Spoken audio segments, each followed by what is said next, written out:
Hello Skillr Boxers. Today we are taking a look at a rising talent, a boxer who seamlessly transitions from defense to offense and dismantles his opponents with mean combinations.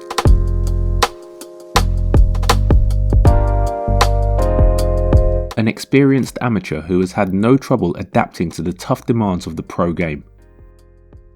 With solid defense, good footwork, and powerful combinations, David Morrell seems to be up next. I've sparred Patrick Teixeira, I sparred Carlos Adames, I sparred Bubu Andrade, and the best I've been in the ring with has been David Morrell, 100%. Today, we are going to break down his skills and see if there are any holes in his game. Let's find out what makes this hard-hitting Cuban so special. But before we start the breakdown, we wanted to share an update from our sponsor, Boxing Timer Pro.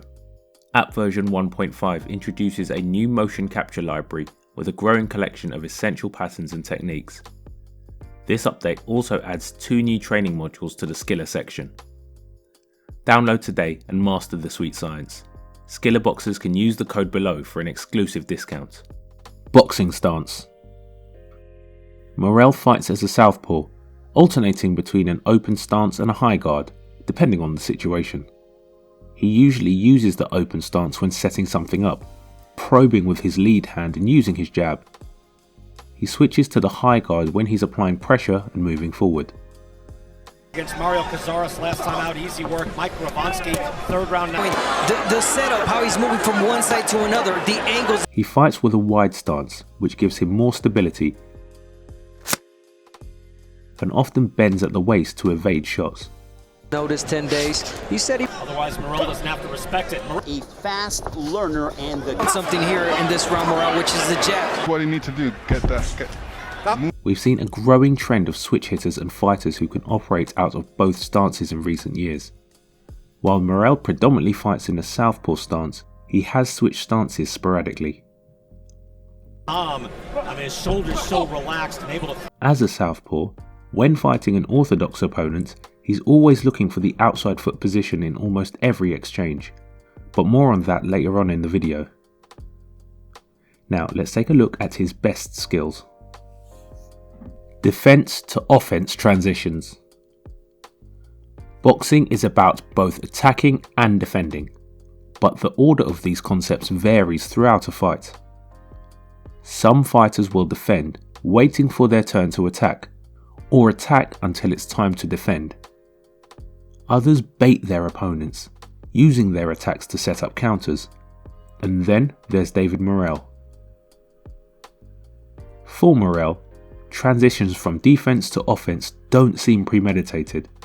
Look at these shots here by Morrell. Last time he went 12 rounds against Lennox Allen. And look at they land together. He wouldn't let us know what that was, and I just think he's hoping for the bet in the first round. But in one of those fights, the idea to counter arises as he's defending, blending defense and offense into a fluid sequence. He can seamlessly move from a long defensive exchange to a full offensive one, defending a combination and countering with one of his own. there's a beautiful left hand right through the guard. And an impressive one. And Henderson. It's incredible. His camp. And see, those are the setup punches that I'm talking. He will often catch his opponents by surprise, who don't have that fluid transition instinct as developed, and have a more basic way of viewing those two concepts. Just submit to the clinch. They will expect Morrell to defend, and then attack, not realizing the two can be blended together. He also quickly shifts from a defensive to an offensive mindset through his footwork, often pressuring right after stepping back. To their plan. Morrell's in this. The 3-2. One of Morrell's most notable skills is his ability to throw sharp combinations. He frequently doubles up the jab and then fires his straight left down the middle. However, his favourite and most effective combination is the 3-2, a lead hook followed by a rear straight. His lead hook is one of his go-to punches and has proven to be one of his most dangerous weapons. It's like Morrell has settled down. We're putting himself up against the ropes. For the right punches. See, there. Throughout the evening. He's still on his feet. Round How much more is this one going to last? In the 3-2 combination, the lead hook serves as a setup, both for positioning and to create openings. Hybrid left. The hook comes in from the side, forcing the opponent to open their guard and leaving a gap through the middle for the straight left to land clean. Minnesota wanting to body shots and of Cuba showcase. As we mentioned earlier, when facing an orthodox fighter, Morrell always seeks outside foot position.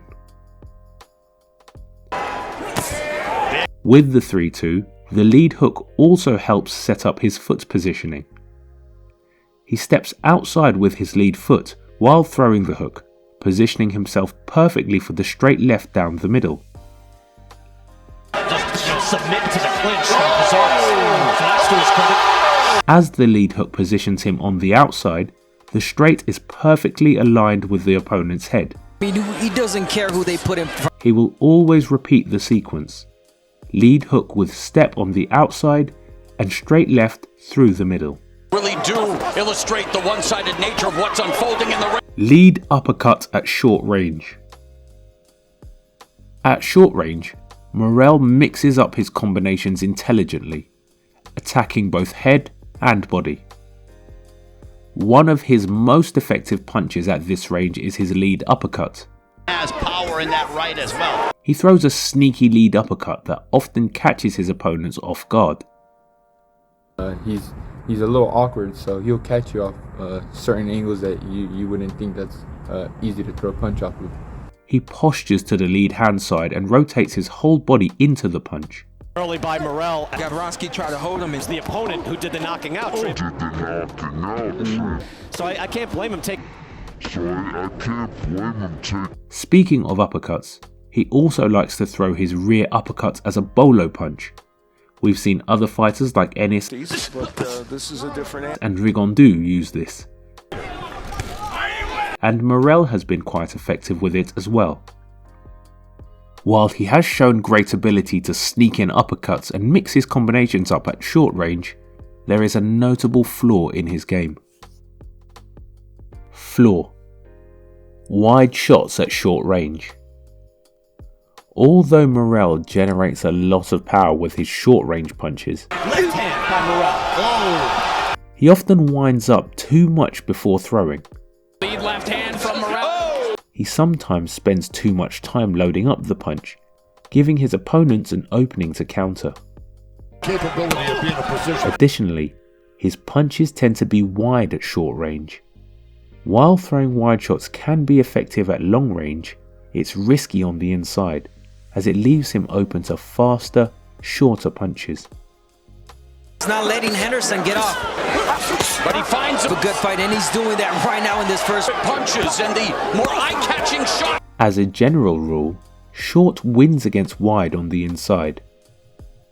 A great example of this is the Subriel Matias vs Jeremias Ponce fight.